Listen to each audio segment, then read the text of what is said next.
Why does it seem like older conservatives are so different from conservatives of Generation Z? I want to talk a little bit about the historical context that gives rise to these differences. The baby boomers think that they succeeded in all of this, and that the younger generation should be very grateful for the world that the baby boomers built. I don't really think that Generation Z is looking to have a new deal or to have, a new great society. I think rather what Generation Z is looking at is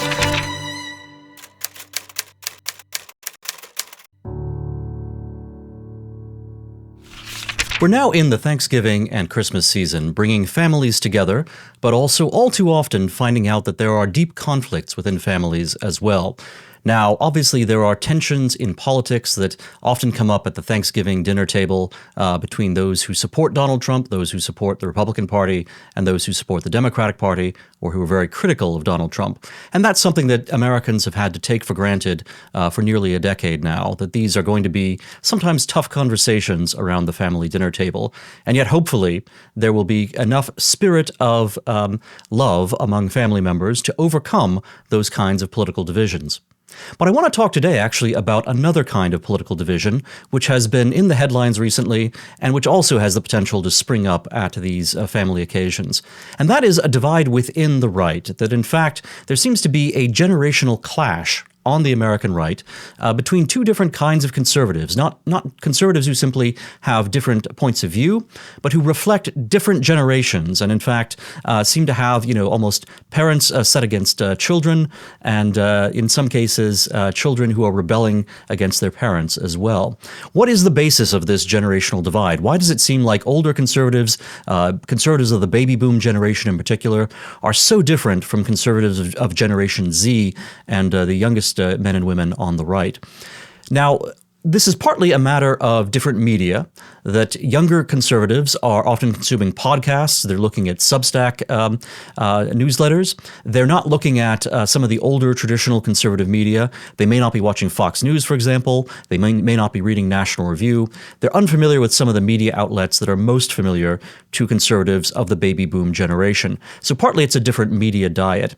Partly as well, there is a natural cycle or tendency in politics and among conservatives even to have a change in emphasis and a change in the particular issues that are being emphasized over the course of decades, and that's nothing new. It's something that we've seen many times before. It's easy to forget now, but in fact, when Ronald Reagan became president in the 1980s, even earlier when he was governor of California, there was a sense that Reagan represented something kind of new and indeed shocking within the Republican Party, and even to some extent for the conservative movement. So within the Republican Party, there was an old guard consisting of what were called Rockefeller Republicans, who were very resistant to Ronald Reagan, who they considered to be both an intellectual lightweight because he was an actor, and also someone they considered to be much too far on the right side of the political spectrum.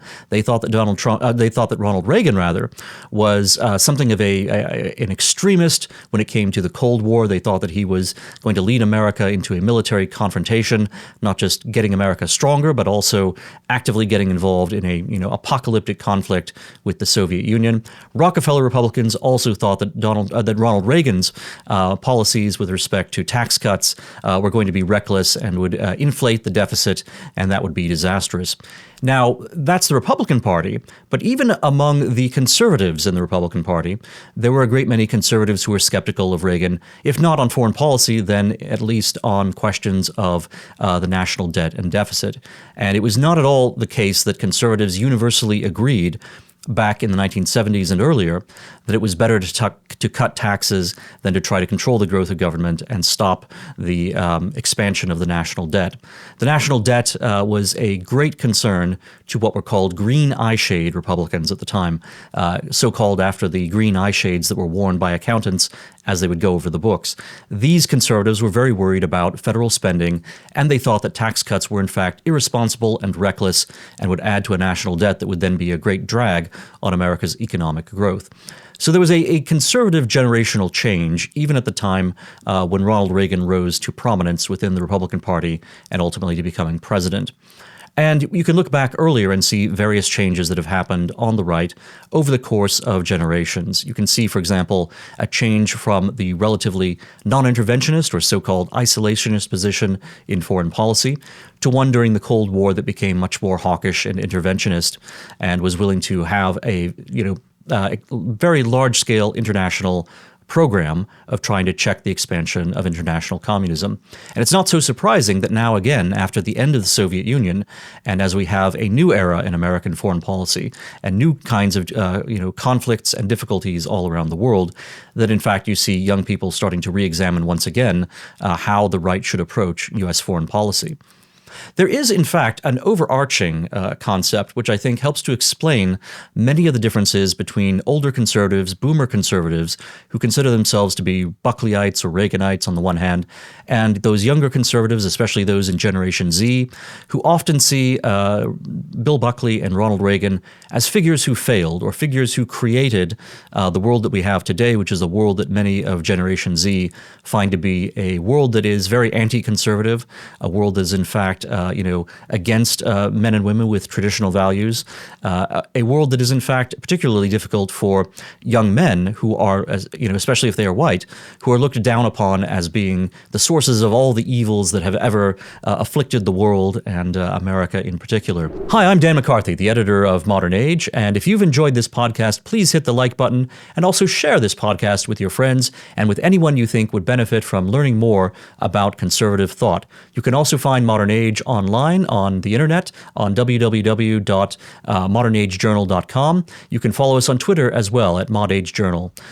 We are happy to present a conservatism with roots going all the way back to the 1950s, and indeed we look back beyond that too. And we try to show that the permanent things and the great ideas that conservatism has developed over centuries are still applicable to the world of today. And in fact, they inform today's news cycles and today's controversies, and they provide the solutions to many of the difficulties that Americans are facing in the 21st century. So I want to talk a little bit about the historical context that gives rise to these differences between the Reagan-Buckley boomer right on the one hand and the Generation Z right, which is watching a lot of different kinds of podcasts and media content online on the other hand. Globalization, I think, is the key concept to keep in mind here. The boomer generation and older Americans, I'm Generation X myself, I'm part of the younger cohort of Generation X. I'm 47 years old, so I am stuck between the boomers on the one hand and millennials and zoomers on the other. There was a time during the Cold War, during the lifetime of the baby boomers and of also of the older Generation X folks like myself, when America seemed to be very healthy. And the question was simply, well, could you get even more of America? Could America be more prosperous? Could the world embrace America's values to a greater extent than it already had, in the 1980s and at the end of the Cold War?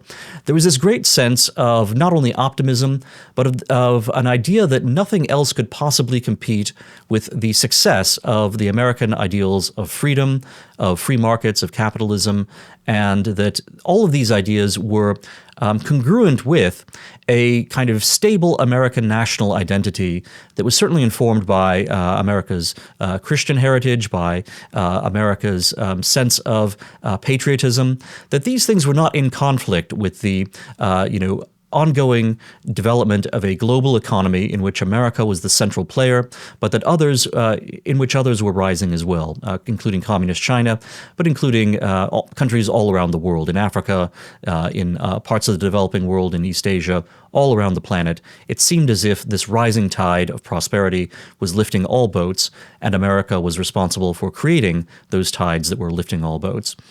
And also American political ideas seemed to be totally victorious and unassailable, that the Soviet Union had now collapsed. Yes, Chinese communism still existed, but it was not as if other countries were rushing to embrace the Chinese communist system.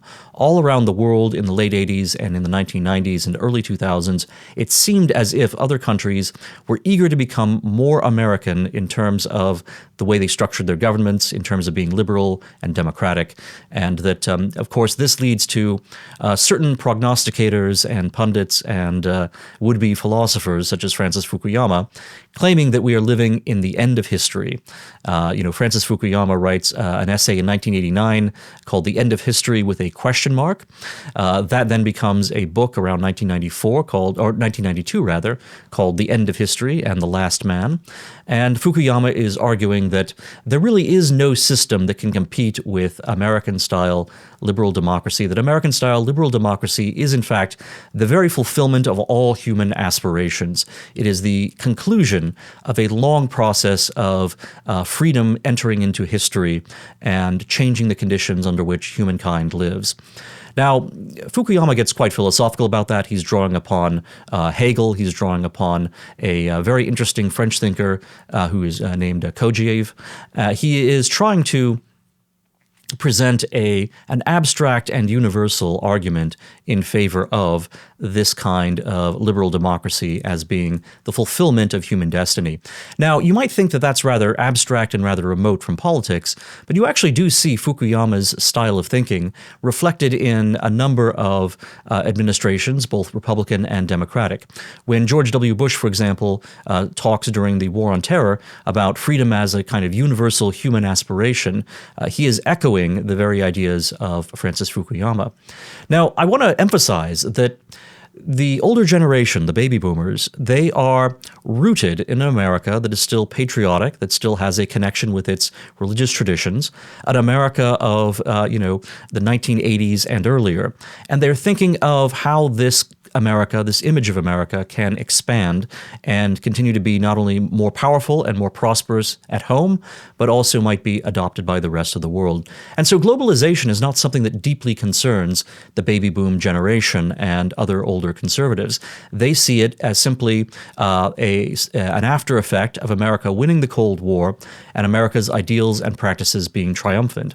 And they don't see that there is anything that may be post-American or that may be anti-American about the developing world and the world of globalization. Or to the extent that there are only elements that are sort of what were called rogue states, or a few elements that are resisting the inevitable direction of history towards greater freedom, liberal democracy, and American-style constitution. So yes, they can acknowledge that communist China is a problem, that there may be a few other countries, Iran and others, that are also obstacles to this triumph of American philosophy.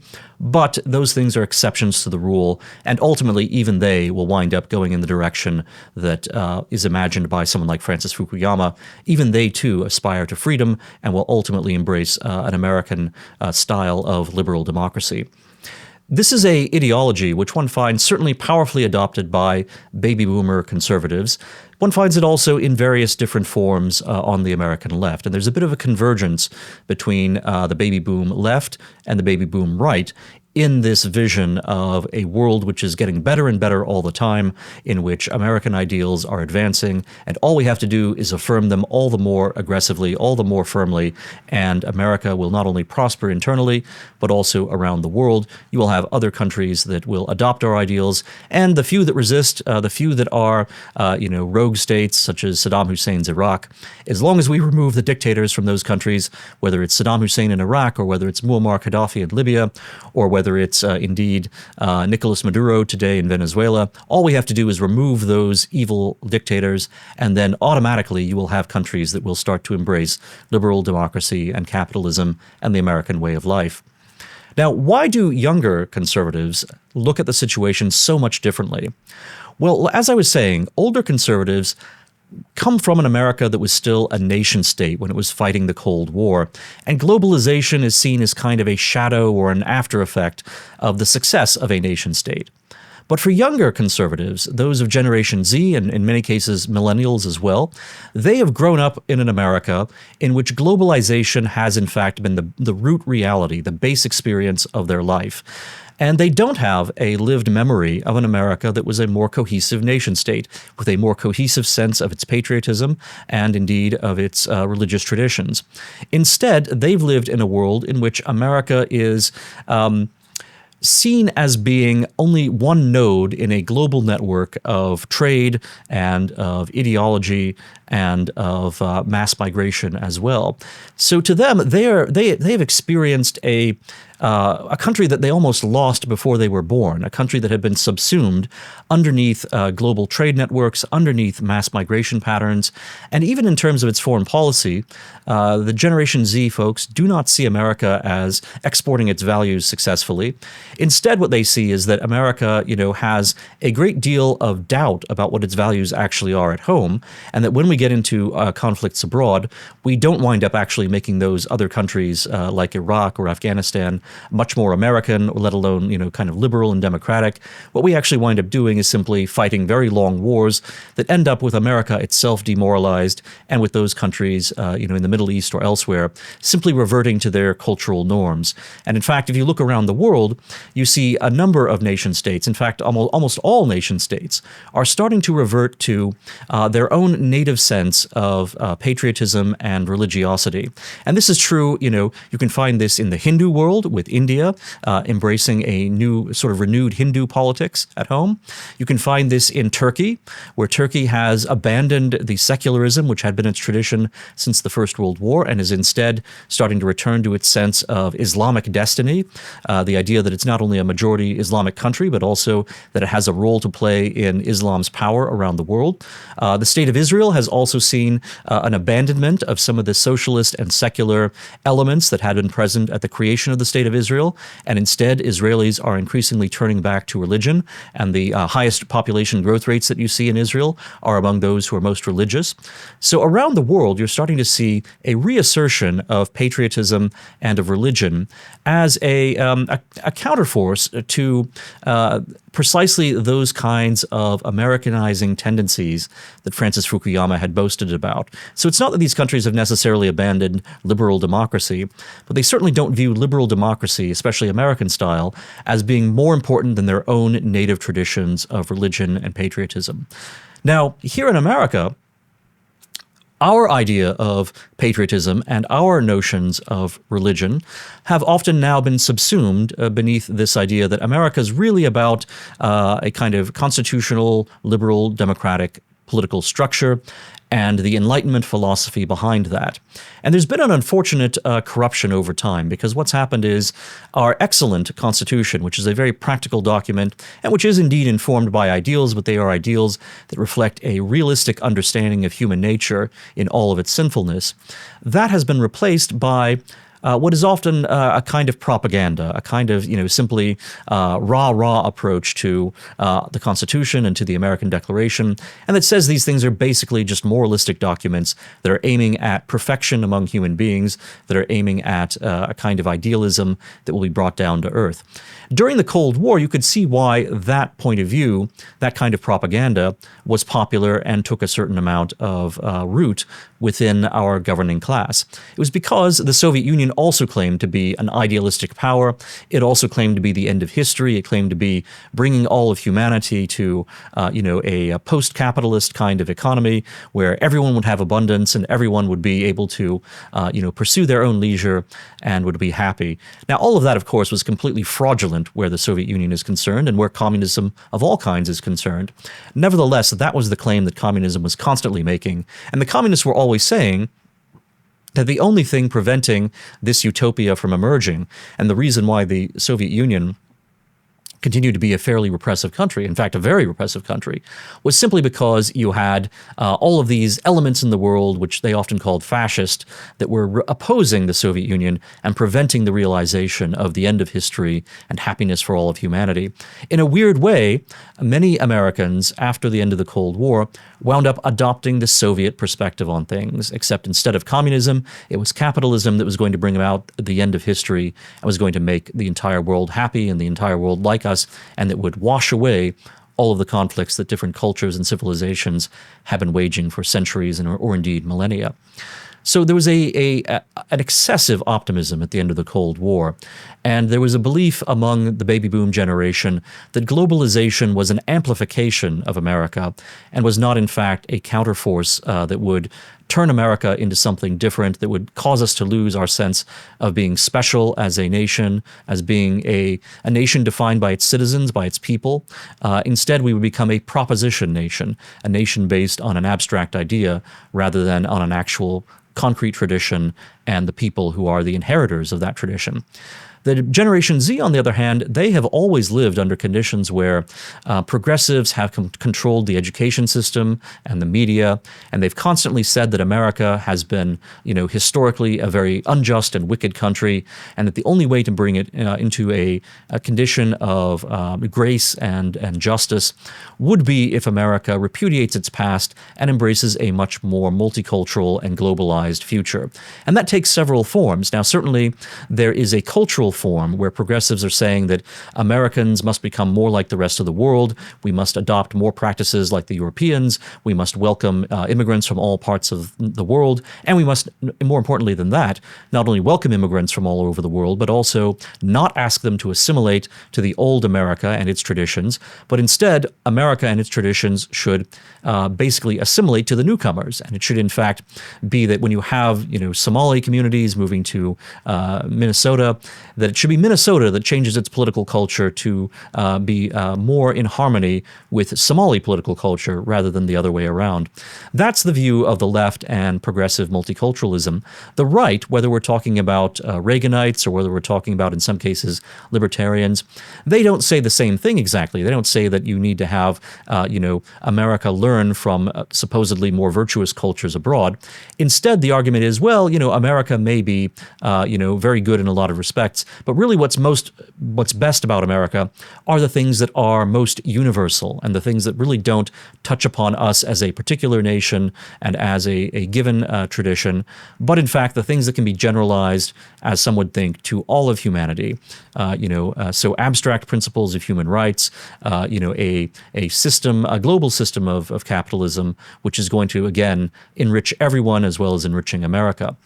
Now, Generation Z, their experience has been actually a lot of the goods of life, like buying a home or having a job that they can depend upon to be something that will provide for them and for their families and allow them to form families in the first place. Generation Z doesn't have the same experience that some of these older generations have. And it's not because Generation Z doesn't enjoy a high degree of prosperity or that older generations, had an easier time accumulating wealth. It's rather simply that there are differences between the way in which baby boomers and older generations had to go about acquiring wealth and the rate at which they could do so, and the way that Generation Z lives. In the case of Generation Z, they have a lot of amenities that the baby boomers didn't have in their childhoods, but there's also this sense among Generation Z that amenities, from housing to medical care, they're all involved in massive, sort of hyper-organized bureaucratic systems, whether it's the banking system and getting a mortgage, whether it's, the medical system and all the complexities that involves. And then, of course, going to college, getting a 4-year degree, that involves, for most students, incurring quite a significant amount of debt. So they start out burdened by debt. Whereas, for the baby boomers, it wasn't about having a lot of debt. Rather, they worked jobs. They were able to pay their way through college by having, summer jobs and by having jobs that they worked even as they were studying. And, generally, some of the prices of the things that are most important in life, including education and including housing, were much lower back during the youth of the baby boom generation than they are today. So it's not that the Generation Z is impoverished or doesn't have a, promising future. But so many of the things that are important to starting an adult life are much higher priced now and are much more difficult for Generation Z to acquire without having to take on a massive burden of debt. And when you start out under a burden of debt, you feel like a serf. You feel like you don't own yourself and you don't own your home and you don't own perhaps even the educational credentials you've spent 4 years trying to acquire.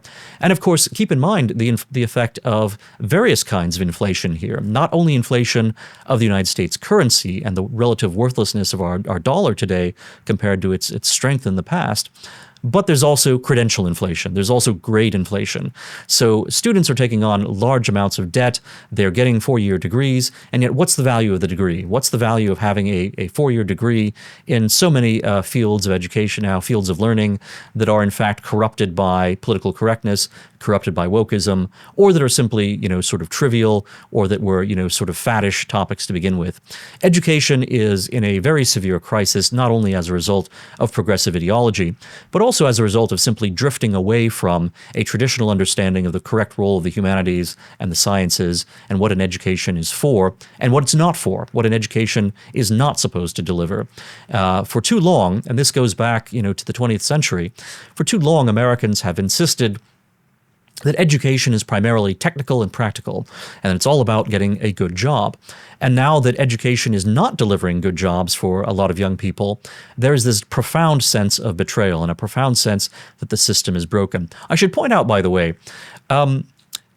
we Americans are rightly very proud of our free market system, and we're very proud of our liberties as Americans, the Bill of Rights, and our whole system of government. However, there are ways in which, if not in a literal sense, in a symbolic sense, Americans have at various times felt like they are serfs. So the nature of serfdom in the Middle Ages was peasants would work upon land that they did not own, and they could not own. It was owned by the lord. They then, had to work the land with the fruits of their labor.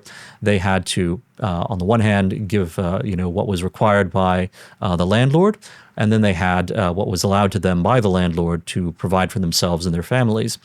And this was not necessarily a system that the peasants always viewed as being cruel or oppressive.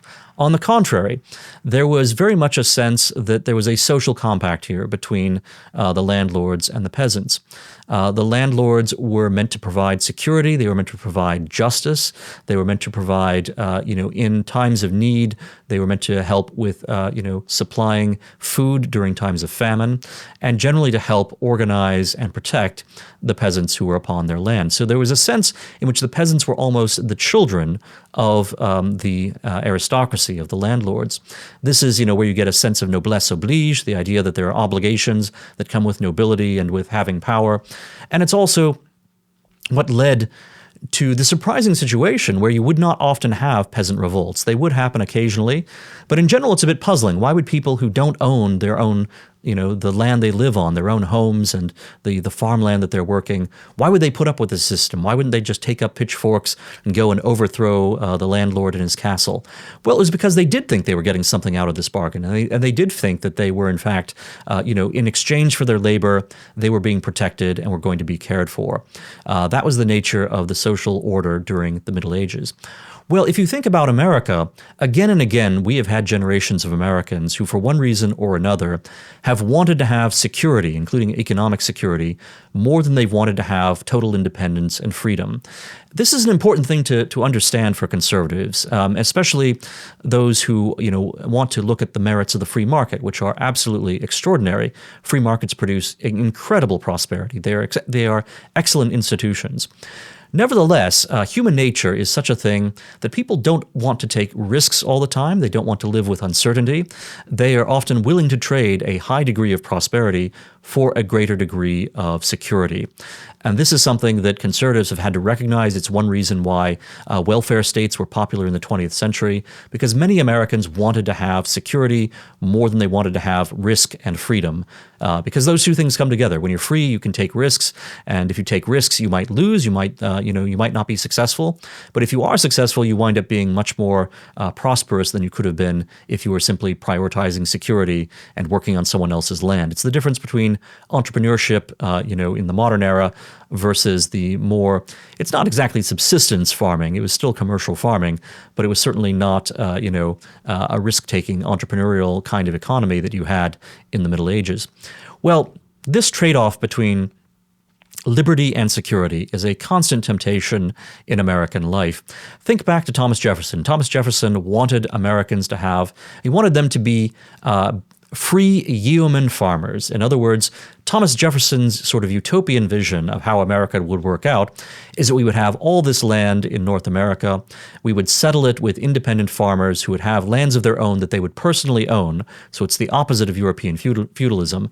Americans would own their own land. They'd be able to grow and sell their own produce. And this would make them independent and free. They would not be, at the mercy of any, larger outside forces that would be providing for them in an emergency. They would not feel as if they were children of some, paternalistic authority, some landlord or other power.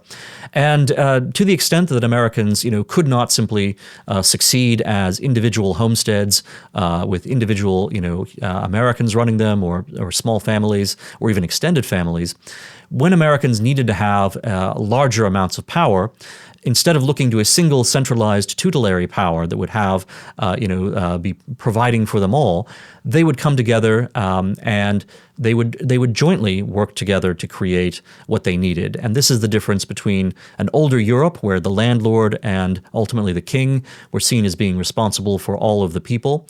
In America, we were meant to be responsible for one another, and our communities and our states were meant to be self-responsible, and we would come together as free people in order to provide for the things that we needed that were beyond what we could provide for ourselves. So that kind of patchwork was the ideal. Jefferson was very concerned, however, about an alternative model that was already starting to emerge in the early years of the United States. This alternative model is when people go and concentrate in cities. Now, you can leave Jefferson aside for a moment and say, hey, cities are great. It's very important to have, a concentration of population in cities. That's where you get industries developing. That's where you get, all kinds of civilizational amenities. And that's where you get, those are engines of prosperity. Cities are generators of wealth, and that wealth can benefit absolutely everyone in the country. So cities are necessary and industry is necessary. And yet Jefferson was very worried about having people move to cities and get into industry rather than being independent farmers, because he was afraid that if you get into industry, then you are a laborer, you are a worker who is laboring in someone else's factory. So it's almost, there's a certain parallel there between that and feudalism, because now you have people who are not independent, who do not own their own farms or their own factories. They are instead employees. They are, sometimes the phrase wage slave would be used.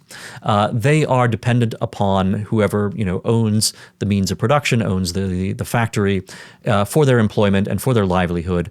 And so they have a relationship of dependency, which the free yeoman farmer does not have. Alexis de Tocqueville also talks about this in Democracy in America. And he too, both praises a decentralized America in which communities are able to take care of themselves, and is very worried about the development of high industry, heavy industry, that is going to make people more dependent upon their employers. Now, all of this might sound a little bit like Karl Marx, and it does, but that's because Marx himself is actually drawing upon older classical liberal thinkers and older thinkers who had been looking, from a non-Marxist perspective at this kind of economic development. And it's, again, there was a lot of thought given in the 18th century to what it means to escape from feudalism and to have a more independent and small r republican form of government and way of life. And so there was a great deal of concern at the end of the 18th century and beginning of the 19th century among people long before Karl Marx about whether relationships of employment in factories were in fact somewhat similar to the old feudalism and not similar to the idea of the independent yeoman farmer. Now, in the 20th century, during the heyday of the baby boomers, there's basically a trade-off made. So American workers, especially blue-collar workers, they have employers, but they consider themselves to be, there's situations of employment, especially among the blue-collar workers. It's tough labor. It's not fun to work on a factory floor, producing automobiles. It's certainly not fun to work in mines in Kentucky or wherever else. It is really hard work that an earlier generation of Americans in the 20th century are doing. And they do want a degree of security, and they wind up demanding that government provide security by building welfare states. They demand that employers provide security by providing pension schemes, by recognizing labor unions, and then letting the labor unions act as representatives of the workers. This is basically how you get a rather, statist system developing in the 20th century. And, various libertarian and conservative critics would point to this development in the 20th century of a priority on security rather than on freedom and independence. And they would say, this is actually a kind of homegrown American socialism or a move in that direction. Now, what counteracted that, however, was the idea of social mobility. So even if you as an American felt as if you were dependent upon your employer and that you were constrained and, insecure, you nonetheless still had a strong belief in America as a free country and as a country where you and your progeny, you and your family, were not doomed to be stuck in a socially immobile, fixed class like the serfdom of Europe. You instead felt that you had the ability to rise, not necessarily because you yourself were going to become independently wealthy, but because your children would. And your children would be able to enter, so to speak, the nobility, the class of, analogous to the landlords of old. Your children would be prosperous and entrepreneurial. They would be free in ways that you were not, because they would go to college. And college was seen in the 20th century by Americans of the working class, by Americans who had aspiration, as being a golden ticket into the leadership class in America, in the economy, in politics, and throughout all of our institutions. This is why you get things like the GI Bill. It's why you get things that are, promoting all Americans going to college, or at least a larger and larger segment of Americans going to college. It's why you start to have these federal student loan programs develop in the first place, because there's this idea that if you send America's youth to college, even if they have to take on burdensome debts, at the beginning of their college careers, they will exit college and be prepared to join basically the economic winners. They will be more independent. They will have, a great deal of prosperity and success, and they will not have to be, have to feel as if they are doing tedious labor for an employer who, may or may not be providing them the security they want. Well, that was the deal. That was the social compact, basically, in the 20th century. And over time, you do have Ronald Reagan become president, and you do have libertarians and conservatives making the case America needs to be more entrepreneurial. It can't, put all the emphasis on security. It instead has to, put some emphasis on risk and on the enormous amount of prosperity that can be achieved, by risk taking. And so you do have, eventually an arrest of the growth of the welfare state, and you do have, a freeing up of the American economy so that it can be more entrepreneurial, and you see a tremendous boom in prosperity in the late, 20th century on into the beginning of the 21st century as a result of this deregulation and this emphasis more on freedom rather than security. But think about how things have now worked out for Generation Z. Previous generations believed that, however, unfree the system might have seemed, they believed that, however toilsome and burdensome, working in car factories or working in, other forms of manufacturing or in mines, however difficult all that might have been, the reward and the way in which people were going to win their economic freedom, win their sense of independence from the system, was going to be through their children. Their children would go to college, and then after they graduated from college, they would suddenly join the top class, the upper class in America, economically as well as politically, socially, intellectually, and otherwise. And now this dream is dead. Americans do not have that confidence in higher education, that if they send their children to higher education, those children are going to graduate and then be among the economic winners. Instead, now it's seen that the debt burden that students are going to come out of college bearing may be more than what they are going to be able to earn in the short run. Now, in the long run, it's still the case that college graduates are earning more the non-college graduates, they are able to pay off their debt. It's the people who have debt that they can't manage are usually people who have made extremely bad decisions to, go into graduate school without actually having an idea of how graduate school is going to lead to, a status of life that's going to pay off their debts. So it's people, if you go and get a graduate degree in women's studies or something like that, you're probably not going to be able to make enough of an income as someone who has a qualification in women's studies to earn enough to pay off the debt that you've taken on to get that PhD or that advanced degree. Similarly, there are people who recklessly, aren't cut out for it but go to law school and don't become lawyers, and that involves taking on debt. There are any number of things that cause some people who make bad decisions to accumulate more debt than they can handle. For most American students, that's not the case. They are able to manage the debt that they take on. Nevertheless, the psychology has changed for Generation Z relative to what had been the case in the 20th century. The degree of optimism and confidence in what a college education will provide economically and in terms of being able to stand on your own 2 feet independently as part of the leadership class in the country, that has decayed. Partly because, again, of this inflation, this credential inflation, grade inflation, this general debasement of the currency of a college degree. They no longer have the confidence that previous generations had in terms of what their future is going to bring. And so even if they can manage their debt, they're still feeling as if this debt puts them in a position of starting out with a heavy burden to bear upon their shoulders, and that they are starting out, behind where they would like to be, and that rather than coming out of college with, the brightest of futures and a whole world to be conquered, they feel as if they come out of college already conquered by the world. And of course, when I say conquered by the world, this is something that, again, touches upon globalization, because whether or not young people are going to have jobs may increasingly depend on the state of the global economy, and it may depend on decisions that are being made in Beijing or in Brussels about their economies, their strategies. And young people who were told a generation ago that they should go into computer programming, well, a lot of those computer programming jobs are going to go the same direction as retail jobs went, back in the 1990s and 2000s. That AI may now be doing more of the computer programming, and that America doesn't have the same need for programmers as it had before. And as a result, you can't count upon, going into computer science as being something that's going to take care of you for life, economically speaking. So there are these recurrent, challenges in the American economy where people have a desire for security.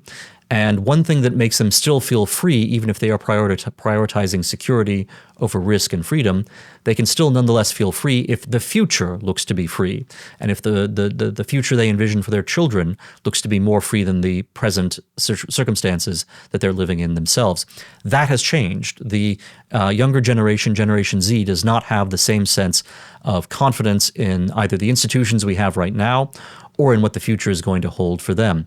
And as a result, they are looking to go back to some of the traditional kinds of authority, the traditional sources of community strength that have been left aside in this era of globalization. So young people are starting to say, we need religion. Religion is the thing that we should look to be able to, not only provide for us in times of need through charity, but also religion is what provides for us spiritually and psychologically. It's not getting a college degree that's going to guarantee you, a happy end to your life. It's rather finding religion and God that will provide you the happy afterlife that you are seeking.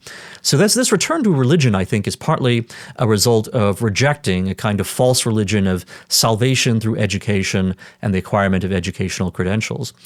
There's also a return to a sense of patriotism and the idea that America as a nation state doesn't have to, be a massive welfare state. I don't really think that Generation Z is looking to, have a new deal or to have, a new great society.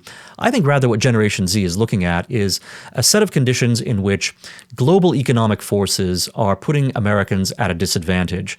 And that should not be the case. We should have our own government working to make sure that Americans certainly are not disadvantaged, and maybe it should even work to make sure that Americans are advantaged relative to people in other parts of the world. And again, there are developments now that are breaking down this 1990s and 2000s era globalization in other countries as well. Other countries are also also increasingly looking out for their own populations and creating more of a sense of being nation states in their own right, with distinct histories of their own, with distinct religious traditions of their own, and that are different from their neighbors. And they don't all want to become melted down into a sort of universal global melting pot that is going to homogenize everyone on a sort of market basis.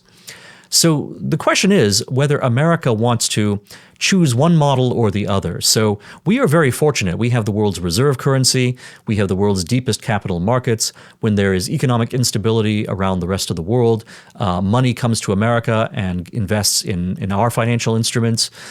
Because even if that money is not going to grow very well, it may be that, in fact, people lose money in times of economic crisis. They see less risk in America than they see in any other country. If you put your money into Switzerland or into any number of other countries, even if they are very stable countries, as Switzerland is, they might wind up, their economies can be distorted by a massive inrush of capital. With the United States, because we have such deep capital markets and such deep reserves of capital, you can't really have the system vastly altered by a sudden influx of capital around the world looking for a relatively safe haven. This happened during the financial crisis. During 2008 through 2010 or so, money rushed from around the world to America. When people were buying treasury bonds, they were often losing money on the treasury bonds they were buying because the interest that the bonds were paying was not enough to compensate for the various losses of investment that were also involved in the state of the economy right then. Nevertheless, they were happy to lose money at a rate that they expected, at a slow incremental rate, rather than take risks on things which perhaps had a chance of paying off, but that would in fact very likely do poorly in this global economic crisis, this great recession, and that would then lead them to lose all of their capital rather than seeing simply some of it lose. So think of this during the economic crisis of the 2007-2008 era. America was a place where even if you were buying assets that were losing value, you could say, well, losing value on my asset is just the price I'm paying for safety and security. It's kind of like, if you had to pay a safe deposit company to keep your valuables in a safe that you have to pay monthly installments on or whatever. That may be an incremental reduction in the wealth that you have, but it's an incremental reduction that you're happy to pay for in order to have access to that safe deposit box and to keep your valuables protected from fire or from theft or from any number of other problems. The American economy as a whole worked like that. And that was, fine. America has, plenty of advantages as, with our deep capital markets, with our rule of law, with our reserve currency. There's a reason why we wind up, having certain advantages in terms of the global economy. But the flip side of that is that we've lost a sense of America as a distinctive nation. That's partly for ideological reasons, that the left is constantly attacking our traditions, constantly trying to rewrite our history, trying to show our, forefathers to be villains, and instead to, say that America has to acquire a new morality and new virtues from, other populations around the world and from looking to other, conditions, in other countries as, sources of, superior virtue to those that America has had in its history. So there's partly an ideological factor here. There's partly an economic factor, which is that, many American political leaders, when they want to make decisions, they think in terms, in global terms, and they think of America as kind of a facet of a global system rather than thinking of America as a nation state on its own, and that we should in fact prioritize our own citizens and our own industries rather than looking for sort of maximum efficiency globally and for maximum returns on shareholder dollars. So there are those economic questions as well. And then, of course, tied in with the economic question is this question of mass migration and immigration. Are you going to need to have a workforce that is low paid, because they are, if they're illegal immigrants, they obviously have no bargaining power whatsoever. If they are H-1B visa recipients, they are basically serfs. So H-1B visas bring in workers from foreign countries, and they have to remain employed by the company that brings them in on that visa. which kind of is like serfdom, where again peasants had to work on the land they didn't own, and they couldn't leave the land and go elsewhere. They couldn't compete. So the H-1B visa is another sort of questionable feature of our economy. Our corporations and the tech industry will often say we need H-1B visas because we don't have enough skilled Americans. But of course, why don't we have enough skilled Americans? Are Americans genetically inferior and incapable of learning the skills that industry wants today? Well, if you reject that idea, if you're not some sort of essentialist who is thinking that Americans are just intrinsically, inherently inferior, then you have to say that we have a failure of education, in which case, rather than allowing the failures of education to continue and kind of offsetting those failures by importing a foreign workforce, you should actually have drastic reforms of American education. And that would involve basically separating some of the technical aspects of education from sort of the classical liberal arts curriculum. There's some degree of crossover, but training for work in various professions is quite distinct from the kind of general education that the liberal arts were really meant for. Education of the human soul, education of man as man as a thinking creature. That's very different from the specific kind of training that you need in order to perform technical professional functions. So we need to clarify that, and we need to get all of the distractions and the political correctness out of higher education, which of course, higher education is the sort of breeder reactor that generates all of this, sort of anti-American ideology and this, sense of shame about our history and this, preference for globalization over America. Now, again, all of this is so different from the conditions under which the baby boomers grew up. America had plenty of conflicts during the baby boomer years, so don't have any illusions about that. You had civil rights, you had Vietnam, there were any number of really very intense, the sexual revolution, the rise of feminism, all of these things were happening during the baby boomers' lifetimes. So they're accustomed to America having some big questions about its destiny. But it's easy to look at all those drastic changes during the 20th century and to say that, therefore, America didn't have a core sense of identity, whereas the opposite is actually true. The reason why America could endure despite all of these great upheavals, losing a war in Vietnam, basically, having, a drastic change in the relationships between men and women, having, sexual liberation and abortion, everything else, the civil rights changes that changed not only the status of African Americans and that, involved some very, tense clashes. Ultimately, even when you have African Americans gaining civil rights, you have then, unfortunately, riots in cities that are, starting to lead to urban decay and a backlash. All of these things are happening. And yet the reason why America can endure them and still succeed and win the Cold War is because America does have this very strong unifying sense of identity. It has this very strong sense of what kind of justice it should be pursuing across all of these lines in order to have not only a prosperous country, not only a secure country vis-a-vis military conflicts abroad, but a country that is just and good as well. The baby boomers think that they succeeded in all of this, that they brought about these revolutions, civil rights and the sexual revolution and feminism and a variety of other changes. They think they brought all these things about and that the younger generation, Generation Z, should be very grateful for the world that the baby boomers built. Unfortunately, though, the baby boomers are not sufficiently appreciative of what their own forefathers had built and gave them as a patrimony. And the baby boomers are not aware enough about how their own sense of victory and triumph has actually caused a neglect of the very foundations upon which American success in the 20th century had been based, which was the America of the 19th century and indeed the America of the 18th century at our very founding and during the colonial era too, for that matter. We have had, the baby boomers have kind of severed the connection of the younger generation with an older America. The baby boomers think that they have solved the problems of that America faced, in the 20th century based on the flaws in, its earlier history. And in fact, now this younger generation, Generation Z, is living with an America that seems to be a kind of cultural wasteland, a wasteland of morality. When you watch post-apocalyptic films, when you watch Mad Max or something like that, it's often a setting in which there's been a nuclear war, and now people are reduced to barbarism, and you have biker gangs marauding across the land. Well, there's a sense in which we are spiritually and morally in the equivalent of that kind of landscape.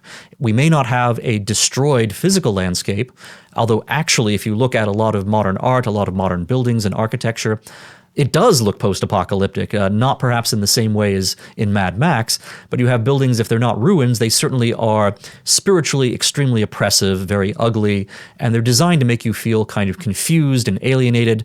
Postmodern architecture in particular, that is the whole point. It's meant to be disorienting, it's meant to be alienating. That is like living in a wasteland. That is like living in a world in which, a great nuclear war has destroyed everything. Generation Z has grown up in this environment, and think about again. I don't want to make the Mad Max films the great sort of touchstone of all thinking on this question. But, the whole point of the Mad Max films is that Max is a very tough guy. And to survive in this post-apocalyptic nuclear wasteland, you have to be tougher than the biker gangs. You have to be extremely, willing to, fight and also to, sort of form alliances and communities and start to rebuild. That's where Generation Z is psychologically. They have to be extremely tough, extremely combative. This is why a lot of Generation Z is rejecting liberalism as a whole, and why older boomer conservatives who think, well, America actually has a tradition of liberalism and liberalism's not all bad. If you're living in the post-apocalyptic wasteland, you have to have this combativeness, this willingness to say, I will fight anyone who is trying to take away what little I have in terms of, my water supplies in the post-apocalyptic wasteland, or the supplies of, sort of morality and truth that still exist, but are diminishing in America today. So you have a different mentality among Generation Z based upon what they have experienced during their lifetimes. The baby boomer conservatives and other older conservatives, they grew up in America that they could take for granted, an America that seemed to be virtuous, and that America, where the only question was how America could take its existing virtues and expand to an even larger scale. For Generation Z and the younger conservatives, that isn't the case. They live in America that has been destroyed and damaged by so much of what was experienced during the 20th century, and that now leaves them wondering how you can rebuild, not by trying to, keep expanding what we have right now, but rather by contracting, rather by, going back to home and hearth, going back to patriotism and religion, going back to the very cores that generate a strong nation and a virtuous nation and a good nation, and starting to, rebuild the homestead. It's like, being a human farmer, and perhaps you get involved in various kinds of global speculative adventures in the financial markets and whatnot, and you wind up losing everything, and then you come back, at the end, you're able to recover your homestead and begin again as a human farmer. That is the position that the younger generation is in. I think Thomas Jefferson would actually very much sympathize with them. And I think, Americans who understood the value of patriotism and religion throughout our history until the 20th century would very much find Generation Z a generation they can relate to, while older conservatives who think about, who took those things for granted and instead were thinking in terms of an expanding sphere of economic prosperity and universal values that were going to bring Americanism to the rest of the world. That is just a different scene. That was a scene that was, that made sense in the 20th century, but it doesn't make sense to Generation Z. So I hope as you gather around, the family dinner table for the holidays, that you will have these conversations about what it's like to be Generation Z, what it's like to be an older generation, and that you'll try to understand each other's perspectives. And this is true whether your family might have, divisions between Republicans and Democrats, or Trump supporters and Trump opponents, or whether your family, even if they're all conservative, if they have this generational divide that we've seen so much of.